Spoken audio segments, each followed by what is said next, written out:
Bonjour à tous et à toutes, bienvenue à Planète, l'émission des étudiants à la maîtrise en journalisme international de l'Université Laval. Mon nom est Bianca Boutin et je serai votre guide tout au long de cette émission.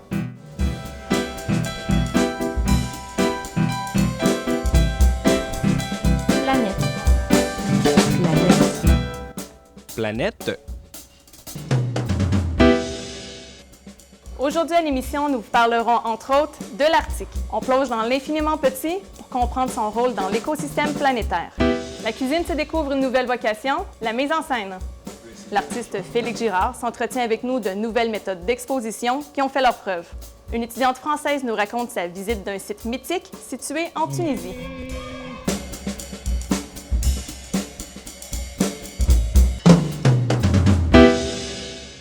En Iran, le nouveau président Hassan Rouhani a pris les rênes du pouvoir au mois d'août dernier.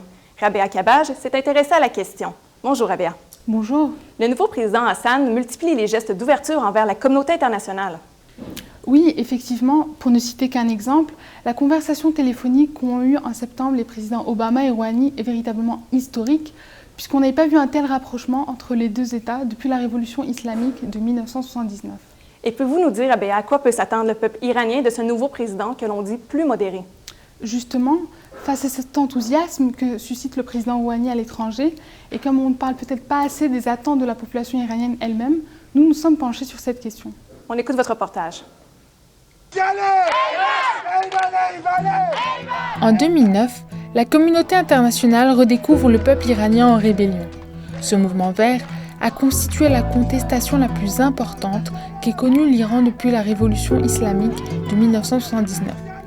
Le peuple est descendu dans la rue pour dénoncer la fraude électorale qui allait reconduire au pouvoir Mahmoud Ahmadinejad au détriment du très populaire Mir Hossein Mousavi. 4 ans plus tard, avec l'arrivée au pouvoir d'Hassan Rouhani, un président plus modéré, où en sont les attentes et les espoirs du peuple iranien? Un vent de changement va-t-il enfin souffler sur la société perse? Comme le met en évidence le professeur Hassan Yari, si la volonté d'ouverture du nouveau président peut être prise au sérieux, il ne possède pas pour autant toutes les cartes en main. Sa marge de manœuvre dépend certainement du guide suprême et de son entourage. On peut être optimiste, prudemment. Rouhani a donné des promesses. Il a répété qu'il va tenir ses promesses. Mais il y a énormément d'acteurs et d'éléments qui peuvent intervenir et, disons, l'empêcher de faire son travail normalement. Installée au Québec depuis la fin des années 80, Elahe Chokraï est la fondatrice de l'Association des femmes iraniennes de Montréal. Selon elle, le système politique de la République islamique est à la base antidémocratique. Elle note que le changement promu par Rouhani n'est toujours pas palpable. On n'en voit pas la couleur de tout ce qu'il a dit à l'intérieur du pays. Vous savez, les prisonniers sont toujours dans les prisons. Il y a, depuis qu'il est venu au pouvoir, je ne veux pas dire que c'est lui qui a décidé, mais je veux dire il n'y a rien qui a diminué. Il y a eu 150 exécutions depuis qu'il est venu au pouvoir. Ça fait même pas 60 jours ou à peine. D'après elle, les expectatives de la société se situent à plusieurs niveaux. D'abord, la libération des prisonniers politiques. Un peu plus d'ouverture. La liberté de parole, d'écrit, de formation syndicale ou des partis politiques. Et le droit des femmes, le droit égal des femmes et des hommes. Né à Téhéran, l'artiste peintre Khosrow Behrahmandi vit et travaille à Montréal depuis 1990. Catégorique, il considère que la nature même du pouvoir iranien empêche d'entrevoir toute forme réelle de changement. Jusqu'à le moment que la source de loi, c'est la constitution iranienne qui impose un leader qui n'est pas choisi par le peuple, mais un leader qui a un pouvoir extraordinaire au-dessus de la loi et qui peut décider pour n'importe quel, pour le destin de la population et de la pays.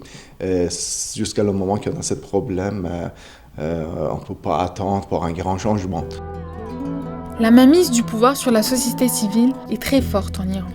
Toutefois, l'esprit de rébellion qui a animé la Révolution verte n'est pas mort. Malgré la répression et le sort réservé aux dissidents, l'espoir est toujours là. C'est une société contrôlée, c'est une société verrouillée c'est une société qui est soumise à toutes sortes de pressions de la part du gouvernement, mais en même temps, c'est une société qui résiste. Monsieur Berahmadi veut garder espoir.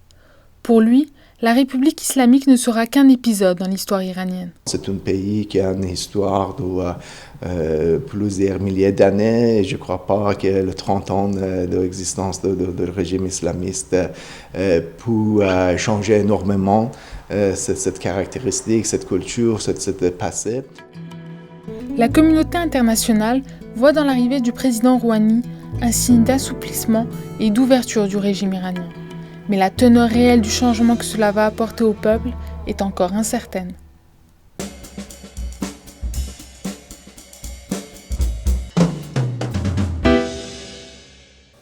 Le phytoplancton, cet organisme invisible pour l'homme, joue un rôle important et méconnu. Notre journaliste Hélène Poré s'est penchée sur le sujet.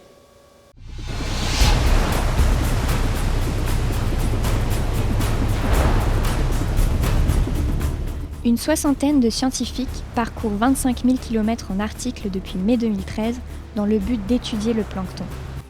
Tara Oceans organise depuis 2003 des expéditions pour étudier et comprendre l'impact des changements climatiques. La mission de l'expédition Tara Oceans Polar Circle est de créer une base de données de référence sur l'état des eaux en Arctique. Joanie Ferland est professionnelle de recherche et scientifique au laboratoire Takuvik de l'Université Laval. Elle revient de la mission Tara où elle a observé différentes espèces de plancton. Mais qu'est-ce que le plancton? Alors, plancton, d'abord, on va s'entendre, ce sont des organismes qui ne peuvent pas lutter contre le courant. Il existe deux types de plancton. Le plancton animal, appelé zooplancton, et le plancton végétal, appelé phytoplancton. Il représente à lui seul 90% de la flore des océans. L'organisme est à la base de la chaîne alimentaire. Sans plancton, pas de poisson. Il constitue la nourriture de base des océans. L'homme peut alors chasser et pêcher pour s'alimenter.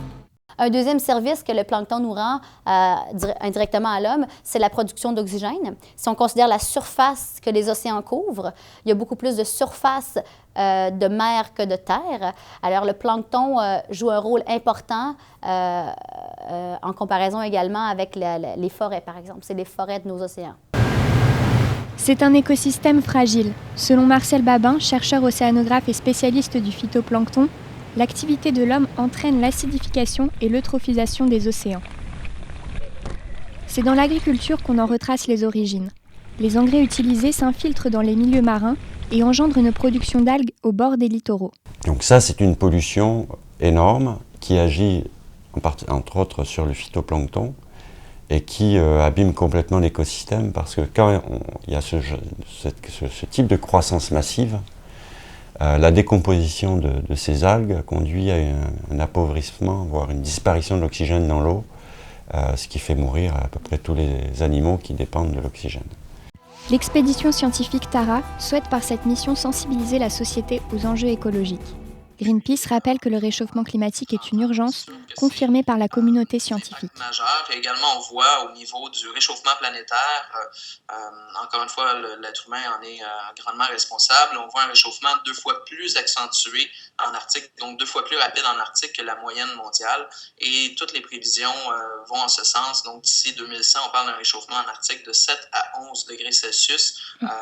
Comparativement à l'ère pré-industrielle, ce qui est évidemment pas sans conséquence sur l'environnement qui est déjà très fragile au niveau de l'Arctique, que ce soit au niveau de la biodiversité et également au niveau des modes de vie traditionnels pour les gens qui vivent et dépendent des écosystèmes et de la santé des écosystèmes arctiques. C'est observé, c'est décrit, c'est revu par les pairs. Donc c'est une urgence d'y aller parce que l'Arctique est en transition. L'équipe a déjà récolté des données dans tous les océans. L'Arctique est l'étape manquante du périple scientifique débuté il y a 10 ans. Les données amassées deviendront le point zéro pour évaluer les changements climatiques dans les années à venir. Même s'il est invisible, le plancton est une pompe à oxygène pour l'homme à préserver. Et dites-moi, Hélène, quelles sont les prochaines étapes de l'expédition Tara? Alors Tara achève bientôt son périple en Arctique et le voilier fera escale au port de Québec du 10 au 15 novembre prochain. Puis il retournera à Lorient, en France, là où l'expédition avait démarré. Et quelles activités seront proposées? Le mercredi 13 novembre, le voilier sera ouvert au public pour des visites. L'équipe scientifique donnera également des conférences au Musée de la Civilisation et ce sera suivi d'une projection du film Tara Oceans, Voyage aux sources de la vie. Donc toutes ces activités sont gratuites et pour s'y inscrire, il suffit de se rendre sur le site taraexpedition.org.fr. Merci Hélène.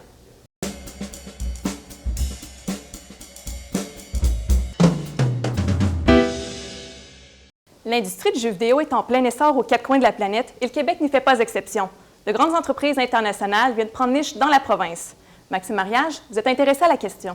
Oui, Bianca, l'industrie du jeu vidéo au Québec est jeune, mais elle fonctionne déjà à pleine vitesse. Les grandes entreprises comme Ubisoft, Activision ou Electronic Arts ont choisi d'y établir leur studio, une marque de confiance importante pour le Québec.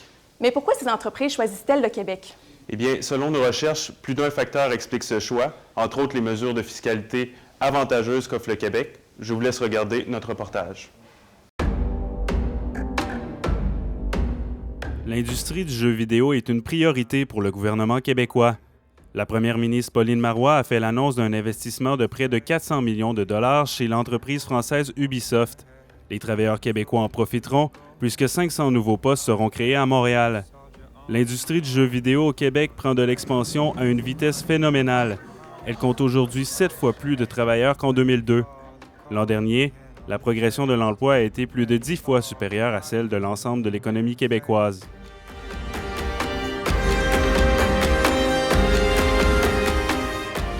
La croissance s'est également manifestée chez les entreprises locales. Lors de sa création en 2000, Binox n'employait que 30 personnes et se consacrait essentiellement à l'adaptation des jeux entre les différentes plateformes. Depuis son achat par Activision, elle s'est vue confier un rôle beaucoup plus important. Mais comment cette petite entreprise a-t-elle su attirer l'attention d'un géant de l'industrie? Pour Thomas Wilson, c'est avant tout une question de fiscalité. Parce que nous, ça nous permet de créer des emplois, donner des salaires qui sont jugés compétitifs ici dans le marché. Mais pendant ce temps-là, il y a une économie due au crédit d'impôt que l'entreprise fait sur le calcul global du budget pour un projet. Donc, en fait, ça apporte une dimension économique qui est significative, qui est un très gros incitatif pour les entreprises de venir développer des projets au Québec. Concrètement, l'incitatif fiscal permet aux entreprises de récupérer plus d'un tiers des salaires d'un certain nombre d'employés.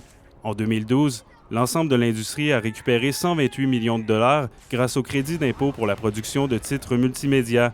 Notre culture a quelque chose à voir, puis je pense que cet aspect-là apporte une lucidité créative qui est propre aux Québécois. C'est pas quelque chose qu'on peut retrouver ailleurs. Et puis, c'est ce qui fait que cette lucidité créative-là amène des projets qui vont tout simplement inspirer les gens à l'international, puis les gens à l'international vont voir le potentiel de cette créativité-là. L'entreprise française Ankama vient tout juste d'annoncer la création d'un studio à Montréal. Selon Étienne Allard, développeur chez Avid Technologies, le Québec présente deux autres avantages pour les boîtes européennes. C'est avantageux d'avoir un pied à terre à l'Amérique à Montréal. C'est situé un peu à mi-chemin entre la côte ouest puis l'Europe. Un autre avantage, c'était le fait qu'on parlait français et anglais. Donc, c'est intéressant pour eux de pouvoir communiquer dans leur langue et d'avoir des main-d'œuvre qui est prête à traduire les jeux aussi en anglais. En bout de ligne, c'est le marché de l'emploi qui en bénéficie, d'autant plus que le Québec dispose d'un énorme bassin de talents.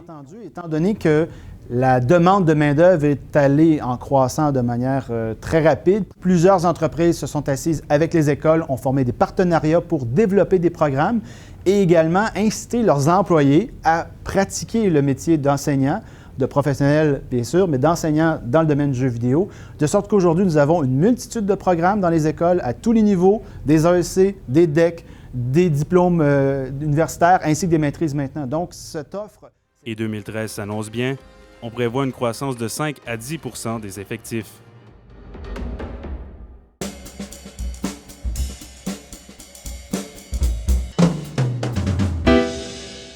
Les émissions de cuisine ne sont plus réservées aux chaînes de télévision spécialisées.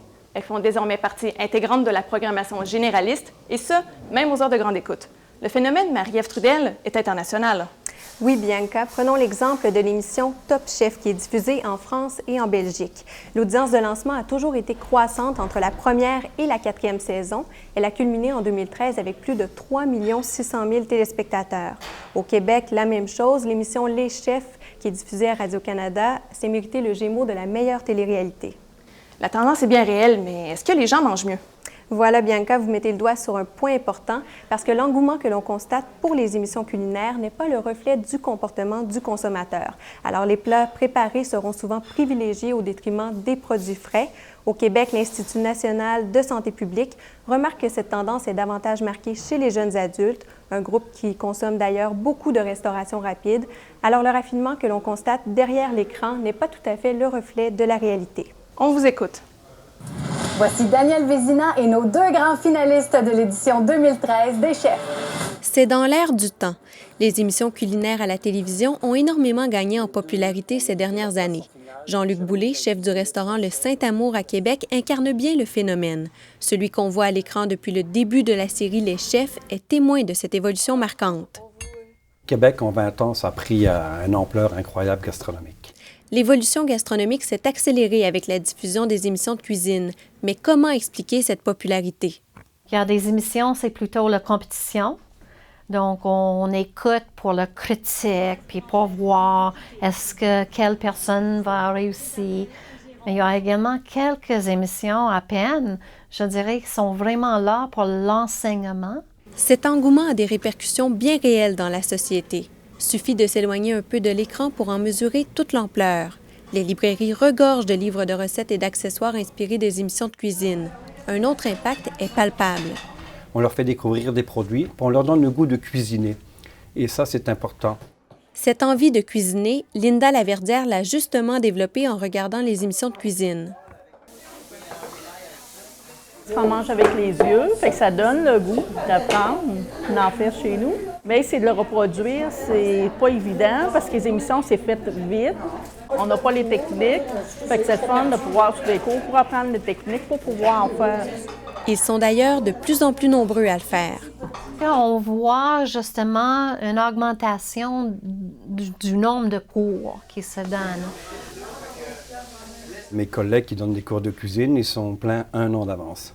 La cuisine, ça vient une passion, ça vient un loisir, et les gens aiment prendre des cours de cuisine pour pouvoir cuisiner à la maison.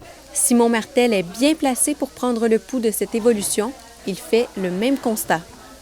On voit en général là, vraiment une croissance au niveau de l'achalandage dans les cours de cuisine, absolument.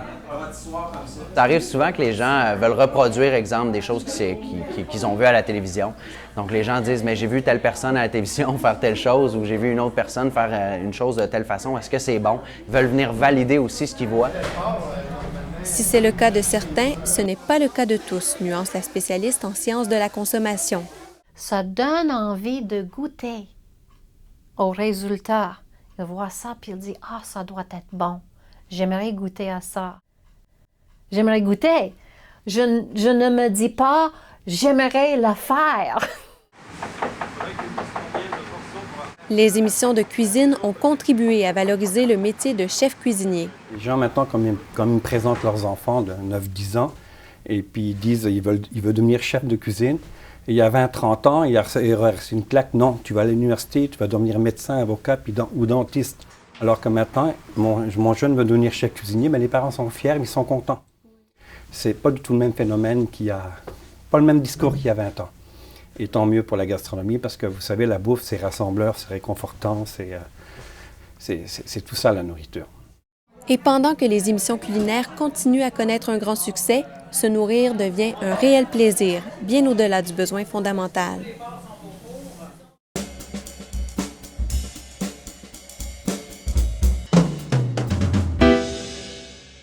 Aujourd'hui, nous allons parler des nouveaux lieux d'exposition en vogue ici et à l'international. Les artistes exposent maintenant dans des bars, des cafés et des brûleries. Nous avons Félix Girard, illustrateur et artiste peintre, pour en parler avec nous.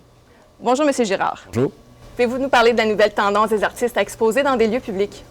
En fait, c'est quelque chose qui existe depuis un petit moment, d'après ce que j'en sais. C'est-à-dire que ça consiste surtout en un échange de bons procédés, dans le fond, entre l'artiste et le bar ou le café qui va prêter ses murs. Dans le fond, l'artiste va amener ses peintures, donc il va amener de la vie, du dynamisme dans le lieu d'exposition. Et en échange, le bar ou le café va lui permettre de se faire connaître et va lui donner de la visibilité. C'est ça, c'est vraiment un bel échange et surtout, dans le fond, le gros avantage, c'est que souvent les cafés ne vont pas prendre de cote par rapport aux galeries. Donc, les galeries souvent vont prendre 50 %, ça va même des fois jusqu'à 66 % dans certains cas. Donc, c'est vraiment un gros avantage pour les artistes qui peuvent se faire voir finalement sans avoir à donner la moitié du prix de leurs œuvres. Justement, ce propos, vous avez exposé dans des cafés, des bars ici au Québec et en France. Quelles étaient les réactions justement en France et ici? Les réactions étaient souvent très bonnes. Dans le fond, les gens venaient me voir quand je faisais le montage ou le démontage, ils venaient me parler. C'est vraiment les expositions dans des cafés, des bars, c'est des très belles occasions de faire des rencontres. Moi, quand j'étais en France, je suis arrivé au début, je connaissais presque personne. Ça a été un moyen pour moi de rencontrer des gens, de me faire des amis même, et puis d'avoir des commandes. Donc. Avez-vous senti une différence de perception vue de la part des Français? Je dirais que, dans le fond, il y a certaines choses qui plaisaient au Québec avant de partir là-bas, plaisaient pas nécessairement une fois rendu en France et vice-versa.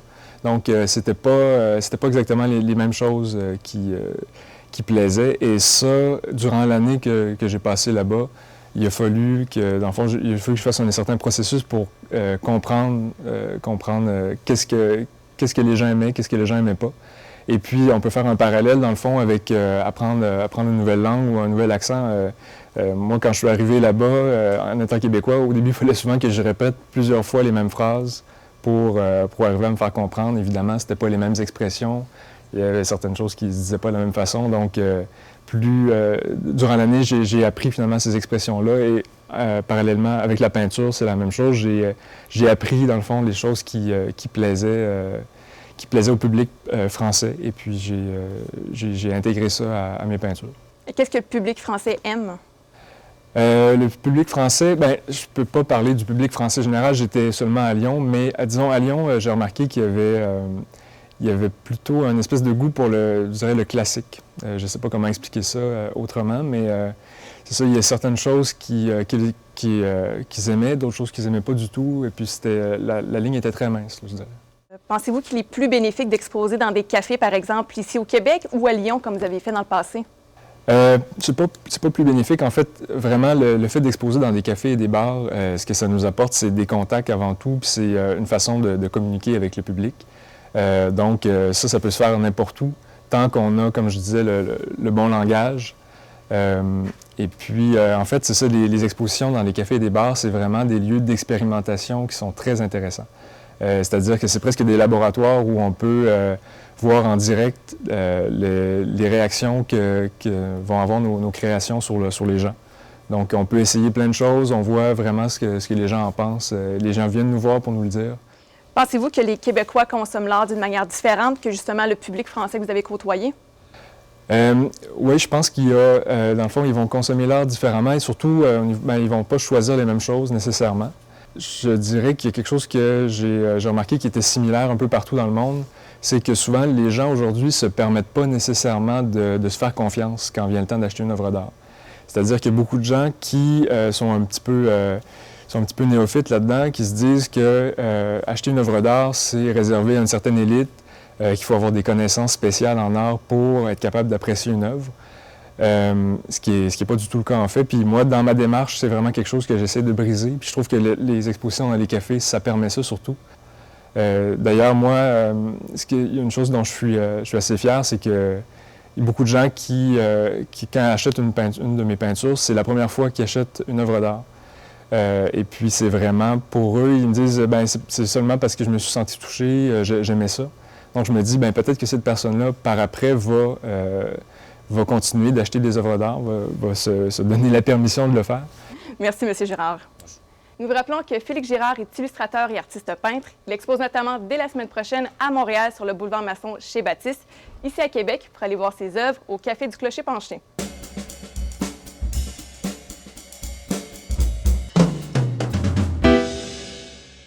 Au 2e siècle après Jésus-Christ, l'Empire romain s'étendait sur le vaste pourtour méditerranéen.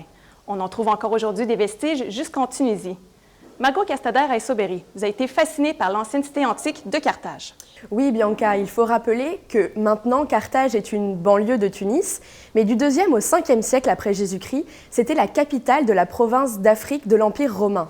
Mais ce qui m'a particulièrement fascinée à Carthage, ce sont les thermes d'Antonin. Ces anciens bains publics romains constituent le plus vaste ensemble thermal de l'Afrique romaine. Pillés et laissés à l'abandon pendant des siècles, les thermes d'Antonin montrent encore la splendeur et la gloire de l'Empire romain. On part avec vous à la découverte de ce lieu unique. Sur les hauteurs de Tunis, on a du mal à imaginer que cette baie a abrité deux des puissances dominantes en Méditerranée. Carthage. Cité antique mythique, la ville a été conquise par les Romains au IIe siècle après Jésus-Christ. Elle devient la capitale de la province d'Afrique romaine. Les termes d'Antonin témoignent du faste et de la prospérité de cette ville. Après avoir longé l'ancienne voie romaine, le site s'ouvre à nous, vaste, surplombant majestueusement la mer. Construit entre 145 et 162 après Jésus-Christ, l'ensemble thermal s'étendait sur 200 mètres le long du rivage. Bains publics destinés aux soins du corps et de l'esprit, les thermes sont caractéristiques de la civilisation romaine. Les thermes d'Antonin s'élevaient sur 3 niveaux. De nombreuses voûtes coiffaient l'édifice qui dominait à 29 mètres de haut. Aujourd'hui, il ne reste que quelques vestiges du niveau inférieur, réservés à l'époque au personnel et aux services. À partir du 7e siècle, les thermes ont cessé leur activité et ont servi de carrière de pierre pendant des siècles. Les quelques colonnes remises sur pied grâce aux missions archéologiques permettent de se faire une idée de l'ampleur des lieux à l'époque de la cité romaine. Même s'il ne reste qu'un squelette de l'ancienne enceinte, ce lieu nous entretient le mythe de Carthage, témoin d'une gloire passée.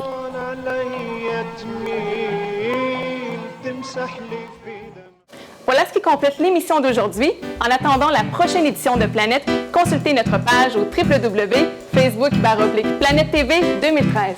Merci d'avoir été des nôtres.